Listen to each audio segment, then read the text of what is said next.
Hello Twin Flames, welcome to my channel and welcome to your energy update. Today we're going to do a traditional spread, so we'll look at the masculine energy, feminine energy, we'll look at the questions that are currently being looked at and discovered on the journey, and we'll also see how each counterpart sees the other one at this time. All right, so we will begin with a quick oracle message, of course. Today is going to be from the Angels and Ancestors deck, so let's get started. I know I haven't been here for a while, but life has been really interesting lately, so I had to integrate it for myself. But I am getting back into it, and I will start publishing June horoscopes. So we will start with Gemini since it's Gemini season. Happy birthday, Gemini! And then we'll move into we'll move around the rest of the zodiac signs, of course. All right, for those who are new, check out the description box. I do personal readings, I do coaching. Hit me up if you're interested. For everyone watching, please hit the like button and of course share and comment. Let me know what you'd like to see more of on the channel. I'm in kind of a reset mode right now, so there's a good chance that I'll come up with some new spreads, new ideas for what maybe I want to try doing with tarot for the collective. But yeah, let me know what you think in the comments. So Divine Feminine, your card is Earth Mother. Feel loved and comforted. This is that the variation of the Empress card in this deck, right? But I like that the phrase is feel loved and comforted. So it's not that much that you are the embodiment of Mother Earth and that Empress spirit. It's more like that nourishment, and care. It's more that it's time for you to be cared for, right? It's time to receive love and care from Mother Earth, from the universe, from the divine, right?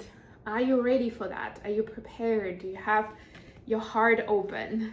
It's very important, actually. I don't think we talk enough about having capacity to receive love. It is directly connected to the capacity to give love and to the capacity of your heart chakra, but there are nuances with that. And sometimes even as you do the work on the energetic level, it doesn't hurt to add the conscious level to it, because it helps understand better where, if you fall back into an old pattern of survival, where you can change that around and reframe it so that you can go back into the mode of receiving, whether it's from your partner, from the universe, from, I don't know, your boss, anybody, right? Because it's that receiving part can be about pretty much anything. Wow, masculines, the star ancestor. I just got this card for the daily read.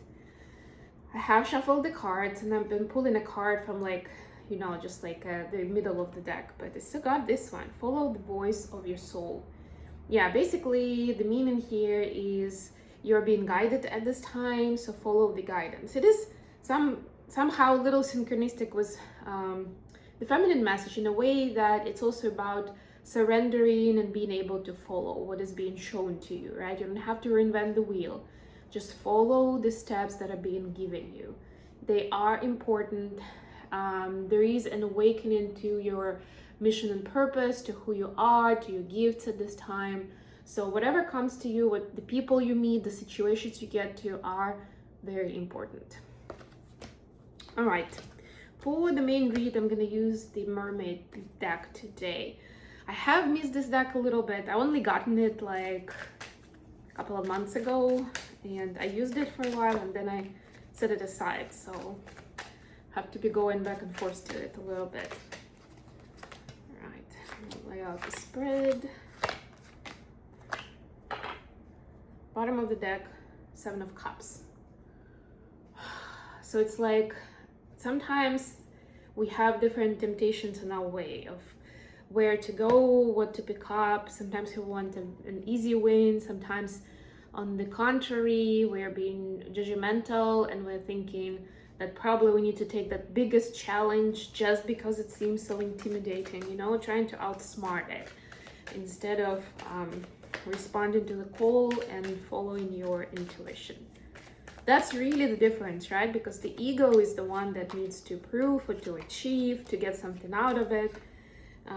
When you're following your intuitive guidance, it's not about that at all. I'm not saying that it negates what makes sense logically or what makes sense to the ego, but it's very much possible that they're going to be the opposites of the extremes.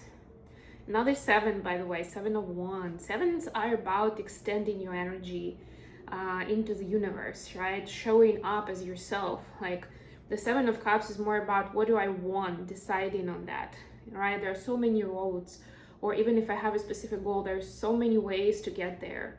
What am I choosing? What speaks to me? What is the most authentic way for me to get there at this time? And 7 of Wands is about showing up with what you stand for, with your values, with your space, with your boundaries, right? Like, this is me, this is what I have to say at this point, or this is what's acceptable to me, and this is what isn't. If you're not okay with it, go have a nice life. Sometimes it may sound rough like that, but at the end of the day, that's very important in order to be able to stay with integrity, to show integrity towards your values and yourself. You see what happens when I don't do this for a few days? Then I'm like losing my words. Like, what am I even saying? Feminines, you've got judgment clarified by the world. No pressure, no pressure. Your request is being answered, right? You're being shown how to get around and what do you need to do, you know, in the world, figuratively speaking, to be able to move towards your goal, towards your calling, towards what is it that you're trying to achieve, right? Even within those areas, there may be specific goals for this phase, for this year maybe, right? And you're being given the hints, the clues. So again, this is more than anything not to worry about figuring things out, quote unquote. It's more about enjoying the moment and getting a bigger picture, right? These are very strong energies. They're major arcanas.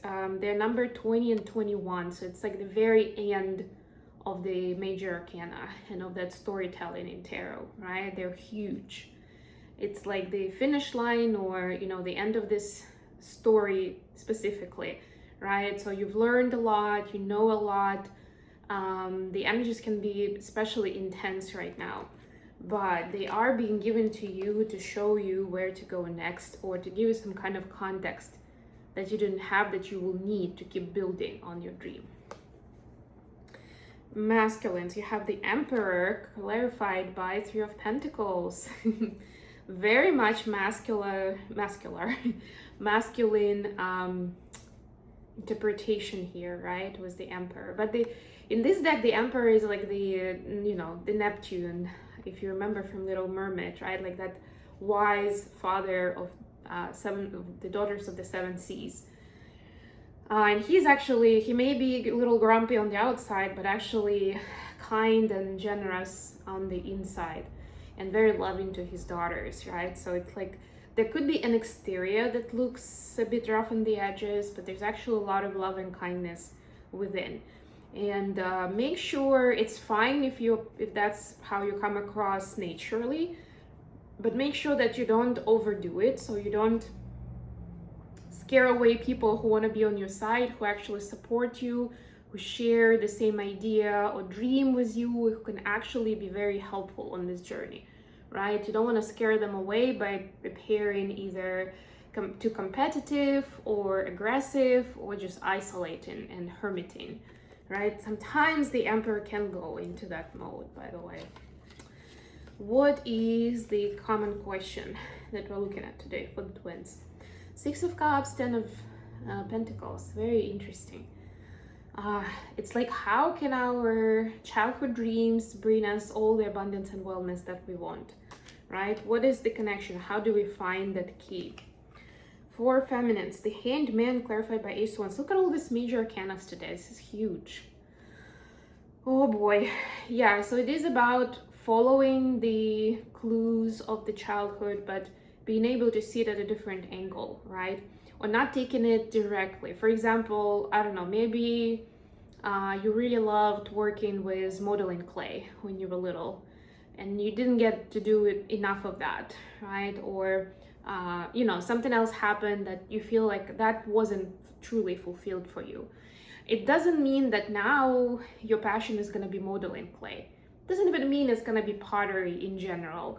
But what it means is that one of your clues to rediscovering your passion and the gift that you want to develop at this time would be to give some time and space, and give your inner child some playtime.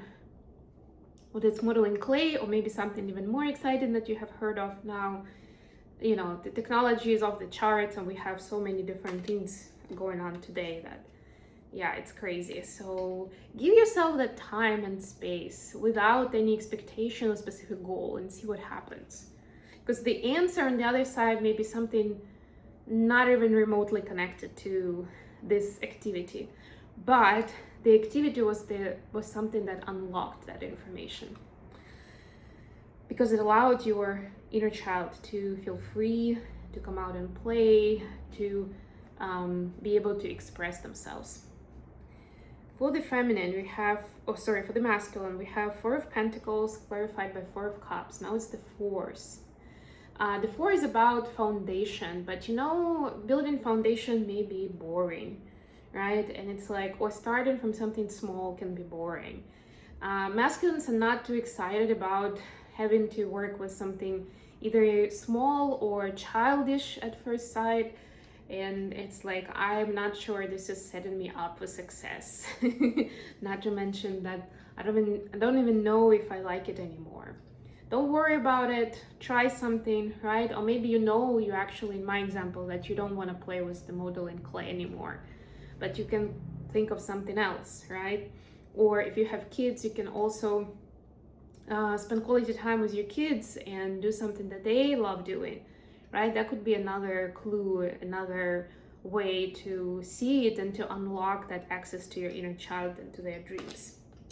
How are the feminine seeing the connection at this time? Five of Pentacles, Five of Swords. Wow.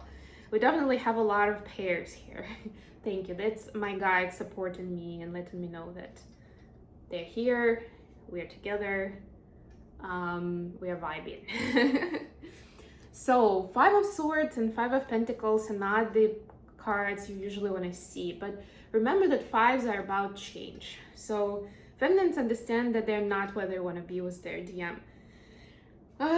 They've been trying to work with the potential, they fell in love with the potential, and there's not enough that has changed yet, right? So they're starting to see maybe that person will never be who I want them to be, or will never be my perfect partner.